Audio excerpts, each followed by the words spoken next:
Hello Minerva, I'm here with part 2 of chapter 1, pages 15 to 20. We've got our Vipers questions ready to go. Okay, so hopefully you've had a little look on the screen. Here they are on my iPad. And so we will go through them at the end. So here we go from page 15. We just have a think about the last part that I read. Callie and Brocken were stranded. The tide had come back in when they were collecting limpets crabs, and they were pretty much thinking that they were, well, Callie was thinking that they were really stranded. Brocken was trying to get her to leave, but she wouldn't do it. And then all of a sudden, while they were trying to call out for someone in Skara to help them, they heard the sound of an answering hail, but not from where they were expecting. It was from someone over in the sea.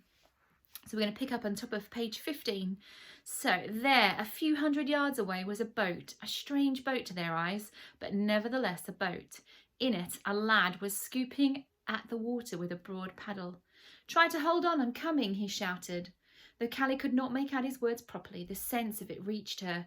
She gave a gasp of thankfulness. This must be a god out of the sea coming to save them. "Sit down, Brocken. Be harder for the waves to wash us off if we cling to each other." The boat came nearer. It was made from hollowed out tree trunk. Brocken looked at it in surprise. "I've never seen a boat like that before. It is not like our father's sheepskin boat." "No, but it is a boat, and a strong boat too, that will hold all of us." Callie waved her hands and shouted to the lad in the boat, "This way, this way." She pointed to the entrance to the tiny creek opening up beside them. With a deft turn of his paddle, the lad swung his boat towards the rock. The set of the tide brought it nearer, but it seemed as if the boat would be swept past. "Oh, he cannot reach us," Brocken cried. "Let's swim to him." Callie tightened her hold on Brocken. "Wait," she cried. "You will be pounded to death on the rocks. Look, he's trying to turn to reach us." Once more the boys swung the great dugout canoe. This time the waves and current helped.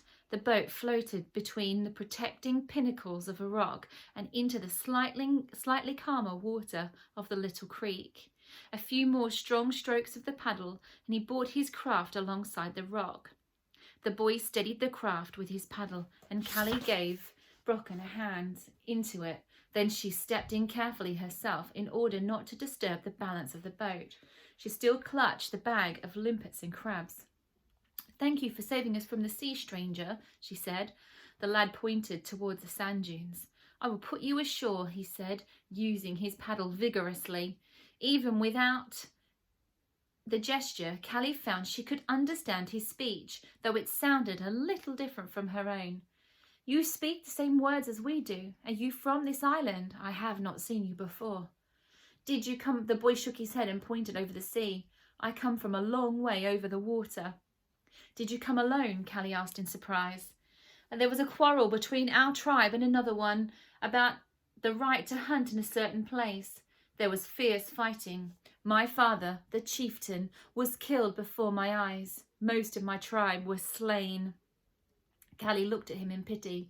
"They tried to capture me, but I ran faster than they did and hid in a cave on the shore.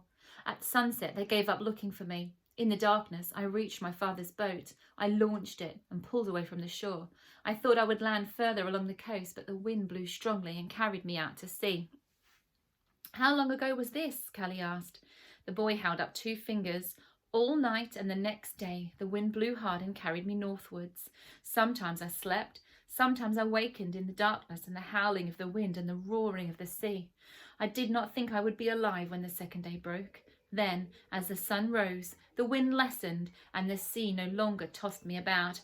I saw a long, low cloud far away that I thought might be land." It's a bit of a picture there, so we'll have a look.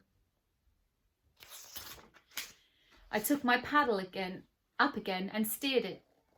As I came towards the shore, I heard your shouts." "It was lucky that you heard us. Your name, stranger?" Callie asked. "Tenko." "I'm Callie, and this is Brocken, my brother. It is strange that we speak nearly the same tongue. There is an old tale in my tribe that some of our people went in their boats to the north and never came back. And there is a tale in our tribe that the people of our island came over the sea from a land in the south, Callie told him in wonder. There must be some truth in it when we can understand each other, although our words are not quite the same. Where is your home? Tenko asked. Callie pointed towards the sand dunes. The wisps of smoke rose from the beehive roofs and the sunken houses. Tenko gave a strong swing of his paddle and urged the boat towards the shore. Callie looked at Tenko. He was a strong, well-built lad of about 14, bigger than most of the boys of her tribe. His face was long and narrow and his head round like those of people of the tribe of Skara. His dark hair grew down to his shoulders, but the ends of it had been lopped off by a flint knife so that it did not struggle. Like Callie and Brocken, he was clothed in animal skins, but these were not sheepskins. Tenko's garments were a tunic of some soft, supple skin and a cloak from an animal with long, dark fur. Callie pointed first to the tunic. What animal? She asked. A deer.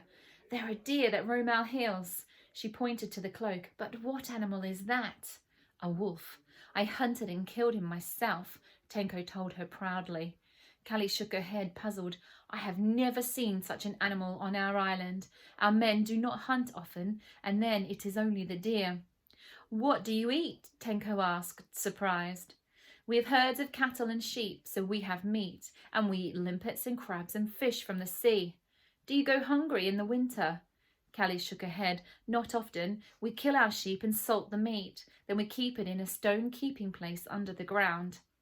They were drawing in to the shore. You will come with us to our home? Callie asked him. Tenko hesitated. How will the men of your tribe treat me? Do they not kill strangers? Why should they kill you? You have saved our lives. Besides, how can you be a stranger when you speak as we do? Callie said. Still, Tenko hesitated. Perhaps I had better put you on land and go away again. That is foolish, Callie told him. You cannot go over the sea forever and ever. What will you eat? Come with us and share our limpets and meat. She took the bag of shellfish. Tenko felt the keen pangs of hunger. It was nearly 2 days since he had eaten, and the last steak of deer meat he had carried in the pocket of his tunic. The girl was right. Where could he go? He would have to land soon, and then he might meet with the unfriendly people. This girl, Callie, would speak for him and her tribesmen. Had he not saved them from the sea? In the words of a wise old man, the priest of his tribe came back to him. In the great water 1 will be lost, yet 2 will be found. Out of this good will come. The sea had brought him, the lost one, to Callie and Brocken. It was a sign. Very well, I will go with you to your people, he told Callie. He turned the nose of the boat in towards the shore. It grounded as he set foot on the island of Orkney. That's the end of chapter 1. So let's have a look at our questions. So we have, question 1, with a deft turn of his paddle. So just have a think about what deft means.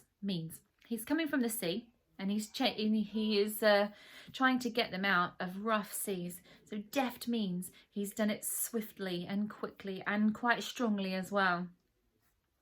Now Callie, when she first heard the cries of help, thought that it was a god.